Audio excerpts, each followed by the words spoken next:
রহিম কোরআন বাংলা চ্যানেলে আপনাদের মোবারকবাদ জানাচ্ছি। আমি বিভিন্ন এই বিষয়ে কোরআনের আয়াত হাদিস এবং অন্যান্য দোয়া দিয়ে আমার চ্যানেলটা, আশা করি এমন কোনো কিছু দিলে আপনারা জানতে বুঝতে এবং শিখতে পারেন, এবং আমরা চেষ্টা করব সেগুলো দেওয়ার জন্য। বিসমিল্লাহির রহমানির রহিম। কুলিল্লাহুম্মা মালিকাল মুলক তুহতিল মুলক মান তাশাউ ওয়া তানজিউল মুলক মিম্মান তাশাউ ওয়া তুইজ্জুল মান তাশাউ ওয়া তুজিল্লু মান তাশা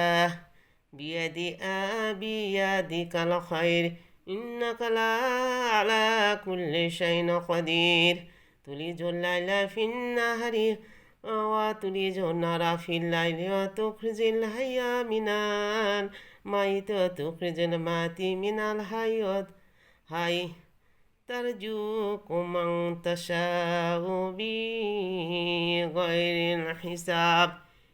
হে রাসূল, আপনি বলুন, ইয়া আল্লাহ, তুমি সার্বভৌম শক্তির অধিকারী, তুমি যাকে ইচ্ছা রাজ্য দান করো এবং যার আর থেকে ইচ্ছা রাজ্য ছিনিয়ে নাও, এবং যাকে ইচ্ছা সম্মান দান করো আর আর যাকে ইচ্ছা অপমানে পতিত করো।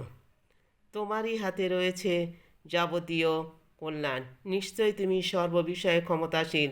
তুমি রাতকে দিনের ভিতর প্রবেশ করাও এবং দিনকে রাতের ভিতর প্রবেশ করাও, আর তুমি জীবিতকে মৃত্যুর ভেতর থেকে বের করে আনো এবং মৃত্যুকে জীবিতের ভেতর থেকে বের করো।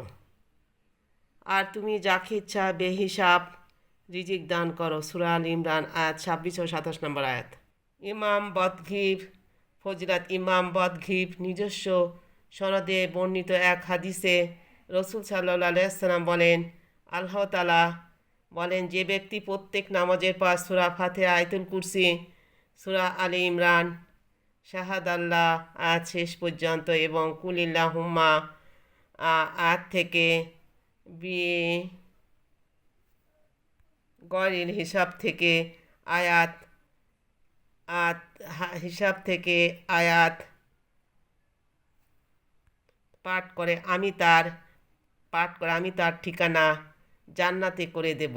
আমার সকাশে স্থান দেব, দৈনিক 70 বার তার প্রতি রহমতের দৃষ্টি দেব, তার 70টি প্রয়োজন মেটাবো, শত্রুর কবল থেকে আশ্রয় দেব এবং শত্রুর বিরুদ্ধে তাকে জয়ী করব।